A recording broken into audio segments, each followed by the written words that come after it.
Mais naturellement, une personne peut se retrouver en train de pécher. Et dit, oh, mais qu'est-ce qu'il m'a pris? Pourtant, tu l'as fait.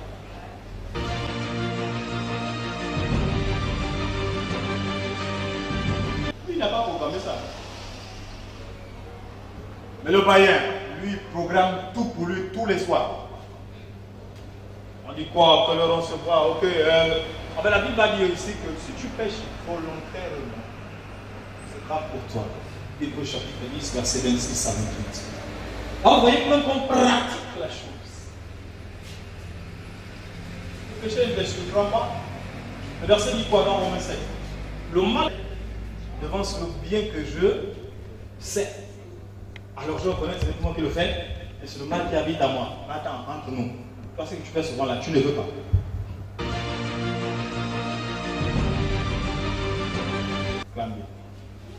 Tu veux là. Alors, là tu pratiques. Tu parles plus. Et acclame Chata.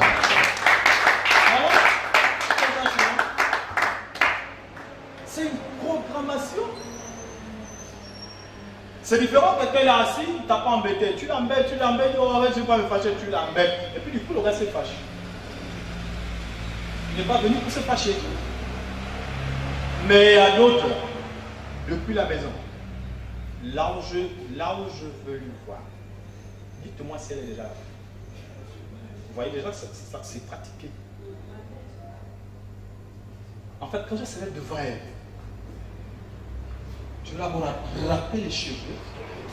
Tu vois, il y a toute une répétition avant de voir la personne. Après, je veux lui jeter. Qu'est-ce que tu vois? Et quand tu devant la personne, effectivement, c'est ce que tu vas faire. On reconnaît que tu pratiques le mal. Attends, le chien.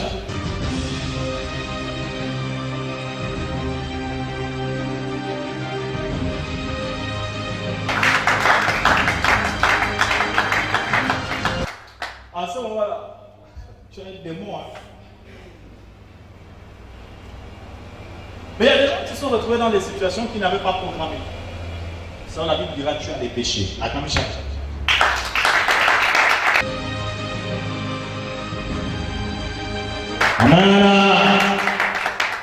Maintenant, ceux-là, on les appelle comment? On dit tu es tombé. Si je peux parler, puis je m'accroche, je tombe. Est-ce que je suis sorti, je suis venu tomber, m'accrocher? Mais la vie que je n'ai pas bien regardé, là je suis accroché au tapis, je suis tombé. En Romains 14, 4. La parole de Dieu dans Romains 14, au verset 4. Qui es-tu, toi qui juges un serviteur d'autrui? S'il se tient debout ou s'il tombe, cela regarde son maître. Mais il se tiendra debout car le Seigneur a le pouvoir de l'affermir.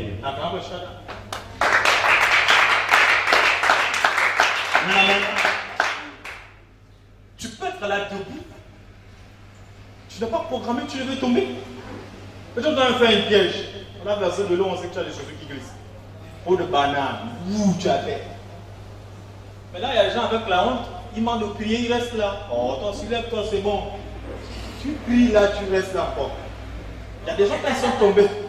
À quoi je te dis? Il y a des gens qui sont tombés dans le péché. Ils ont du mal à se relever parce que tous les regards sont sur eux comme ça. Oh! Toi aussi, comment tu peux tomber comme ça devant les gens?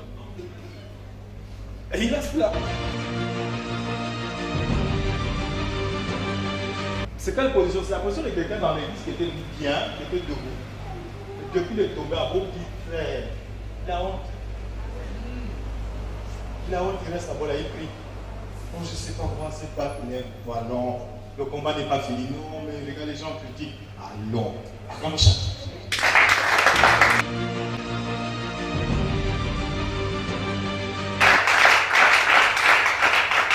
Maintenant, il y a une autre catégorie.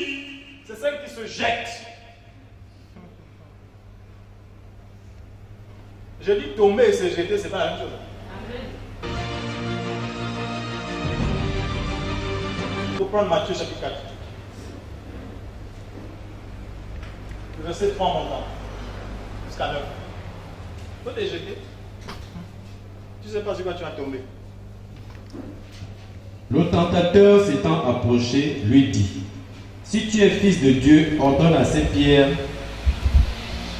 que ces pierres deviennent des pains. Jésus répondit, il est écrit, l'homme ne vivra pas de pain seulement, mais de toute parole qui sort de la bouche de Dieu. Le diable le transporta dans la ville sainte, le plaça sur le haut du temple. Et qu'est-ce qu'il lui dit? Et lui dit, si tu es fils de Dieu, jette-toi en bas. Bon, s'il vous plaît, s'il vous plaît. Une autre personne va lire Romains 14, 4.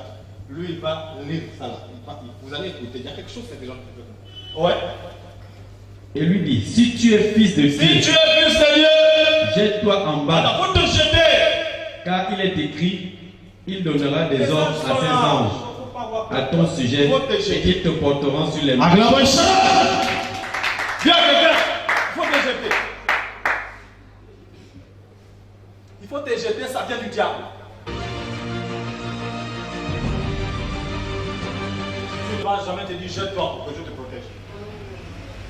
Il ne va jamais te dire jette-toi dans le feu pour que comme les 3 amis de Daniel là soient sauvés, toi aussi tu dois faire pareil, tu vas brûler cadeau. La preuve, il dit si tu ne tentes pas le Seigneur. Amen. Ok? Il ne t'a pas dit jette-toi. C'est toi-même qui veux montrer aux gens que j'ai Dieu. Il dit si tu es fils de Dieu. Souvent il arrive que les pasteurs puissent faire des choses pour plaire au peuple. Je veux vous montrer que il meurt un héros. Ça s'est passé dans la Bible ici plusieurs fois. Arrête un peu. Ah, c'est un héros, il meurt dans l'eau, il meurt partout, triste. Alors, parce qu'en fait, ils ne comprennent pas. Quand tu te jettes, ce n'est pas Dieu qui t'a envoyé.